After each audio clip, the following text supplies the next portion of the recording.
Warming up, you pathetic burn! When The Elder Scrolls IV: Oblivion launched in 2006, it challenged PC GPUs and CPUs with its big open world and shader Model 3 graphics, but much of that game's performance profile at launch in 2006 has been forgotten in the intervening years. Significantly, if you go back and play it on hardware from that period, it's easy to see that Oblivion in 2006 had pretty big issues with hitches and stutters. Walking around the game world would induce big frame time spikes each and every time a new grid of that world would load and deload in front and behind the player. History is repeating itself in 2025, as the Oblivion Remaster that just shadow dropped on the 22nd of April has huge stuttering issues and is perhaps one of the worst running games I've ever tested at Digital Foundry. Running around Cyrodiil in the new version of the game shows large frame time spikes even on high-end CPUs, and those frame time spikes really drag down the overall experience, making me question the point of this remastering. No PC or console is immune to this hitching issue. Beyond the hitching, we are looking at one of the most bizarrely heavy games I have ever tested on the CPU and even GPU, so if you can somehow ignore the hitching, you'll be definitely turning down settings to keep that average frame rate up. Now first let me start with the game's hitching problem and its CPU limited nature. Even when at ultra high resolution and being GPU limited and using an FPS cap, you will not escape big hitches when walking around the game world. A CPU like the Ryzen 7 9800X3D has constant distracting hitching in that open world, and these happen every few meters really. Even when trying to mitigate the issue with the 60 FPS cap like I just said, they are still omnipresent in the gameplay experience, and I find this a huge issue as Oblivion's core gameplay, from my perspective, is found in that wandering and meandering across the open world map. And that is anything but smooth here, even on the highest end kit available to consumers. Compounding this issue is that the lower end your CPU is, the bigger and worse these hitches will be. Using a CPU that is most similar to what we see in the consoles with the Ryzen 5 3600, we can see how the size of the hitches are 2 to 2.5 the length in frame time, being even more distracting than they already were on what is the best consumer CPU on the planet. On the 3600,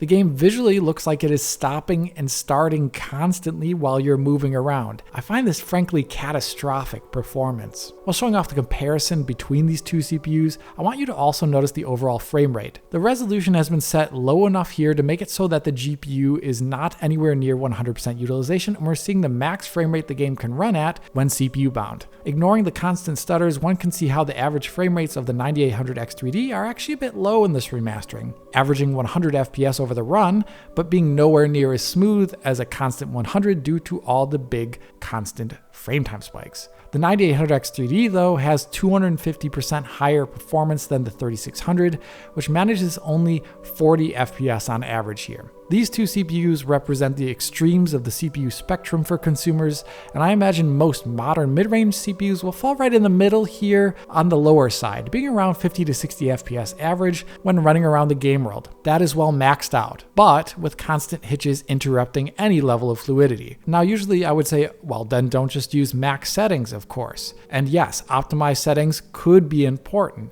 The issue is that there's only one good avenue to improve CPU performance in this game, and that is by turning off hardware lumen in the settings. By turning off hardware lumen and utilizing software lumen, you can improve CPU limited performance by around 35% on average, where we can see software lumen set to high and low essentially run the same here. This would technically be a nice improvement to overall FPS when CPU limited, but with this tweak the game looks a lot worse in many key areas. Water reflections look visibly poorer, and ambient shadowing and lighting is heavily gutted, so it is not a free lunch. If you could stomach that loss to fidelity, which I think many can, that added performance sadly does almost nothing to help out the game's smoothness. As you can see on the frame time graph here on the bottom right again, nearly all those areas where there are big frame time spikes are still there between both versions of Lumen. Just now with software Lumen, the frame time length of all these stutters is marginally smaller at times.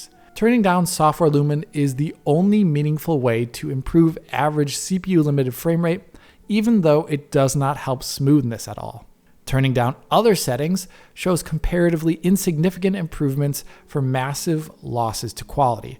By going down to the lowest settings possible, CPU limited performance is only increased by about 10% on average here, where the core settings of vegetation, shadows, and draw distance are doing most of the heavy lifting. Yet still, look at that frame time graph in the bottom right here. Between these two settings, we're still seeing absolutely atrocious frame times there when set to the lowest possible, and those frame time spikes are only sometimes a little bit smaller due to the CPU burden being 10% lower here. With the lowest settings, the Ryzen 5 3600 is now running at an average of 62 FPS over the course of my benchmark run, but not one bit of the 62 FPS average is smooth due to the frame time spikes. And if you look at those visuals, well, I think this almost speaks for itself. On the lowest settings, objects flicker in and out of existence mere meters in front of you, and all the finer nuances of lighting and shadowing are gone. The game looks like this, but it is still managing to stutter every few meters. When I see visuals and performance like this, I do not think a game can have classical optimized settings, as the game's base profile is unoptimized as it is.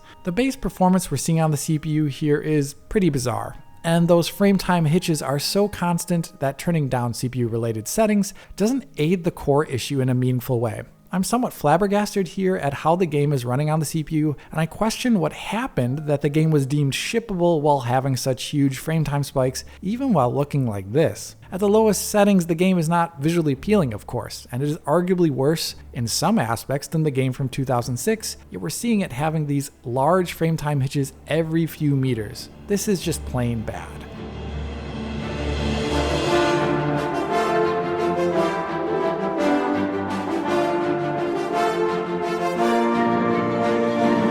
Now, usually I would end the video right here and say there is no optimization to be done that I consider useful until this game is heavily patched. Jedi Survivor style, baby. But I think there are a lot of Elder Scroll fanatics out there who definitely don't mind the janky stutters and will want better GPU performance, as this game is very heavy on the GPU. And for you in the audience, I have a few key GPU optimization recommendations. My first recommendation is that if you want to use hardware lumen, because the lighting it produces on vegetation is a lot better, where software lumen here, even on high, looks like it is unlit, well then you'll want to drop hardware lighting mode quality down to low. Low will light reflections from hardware lumen purely with the surface cache instead of hit lighting, so objects in reflections will lose specularity and ray trace shadows on them, but they will run significantly better on the GPU, 16% better than every other setting when reflections are in full view on screen. Definitely worth it for mid-range GPUs, but low-end GPUs like 4060 or 3060 tier should probably just use software lumen. For the rest of the settings, these are essentially bog standard UE5 ones, and the rules that I would apply to any game apply to this one, since they are the bog standard ones. Basically, high in UE5 default runs a good deal better than Epic with minimal quality loss for every single preset we see here. It's even the optimization that Epic recommends for consoles. And as we can see here, going down from Epic to high presets improves performance in this heavy scene by 38%, with very little, if any, loss to visual quality, even while using hardware lumen. So definitely use high quality for each settings preset. But beyond that, I really recommend the core audience for this game to wait for it to be patched, as I think the hitching really sours the experience, and I imagine CPU performance could be increased in time to make this game so much smoother. And until then, I hope you enjoyed this video. Hit that like button, subscribe, ring the bell, support on Patreon. As always, this is Alex, bidding farewell und auf Wiedersehen.